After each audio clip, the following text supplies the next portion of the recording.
Right, let's talk about the media arrangements now and the politics of it, such as they are. I think the Communications Minister Stephen Conroy identified a couple of issues. I have long been on the public record as advocating a public interest test. Long been on the public record. This is one of the issues that has been recommended.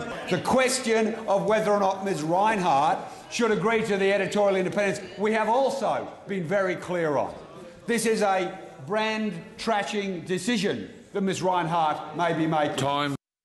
Now, on the other hand, I think it's fair to describe this as Tony Abbott's bottom line on the whole issue. Now, I think that the greatest threat to press freedom and media freedom in this country is unnecessary government regulation. I think that's the great threat, and that's why the Coalition is so very much opposed to additional levels of media regulation. So it comes down to that question of the editorial charter of independence, whether that should be demanded of Gina Rinehart and whether it's a matter for governments.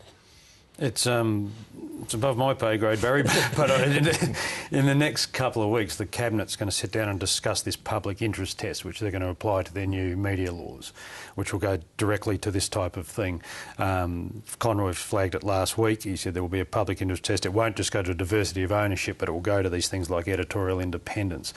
Now, should Ms Rinehart get on the Fairfax board and do what she wants to do, then this won't be retrospective, so it may not directly have any implications for her, but they are sending a message by... It's going to be all about definitions, isn't it? It's going to be who's defining the public interest. Can you imagine what the media and other people would have said if John Howard had said there's going to be a public interest test as to who could run commercial media or who could run the ABC? I mean, there would have been a huge outcry.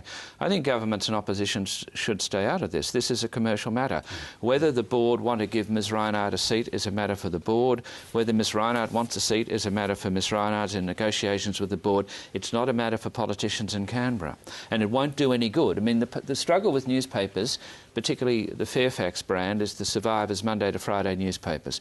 All this interference from Canberra won't help at all. I mean, talking about trashing the brand, there's no evidence that Gina Rinehart wants to trash the brand, but if you talk like Senator Conroy speaks in this instance, I mean, that's in danger of trashing the brand. But why would she be interested in newspapers if she didn't want to use it for some sort of personal political purpose? Because she's got no history in that regard. She went to Channel 10. And she certainly won't make any money out of it. But she's at Channel 10.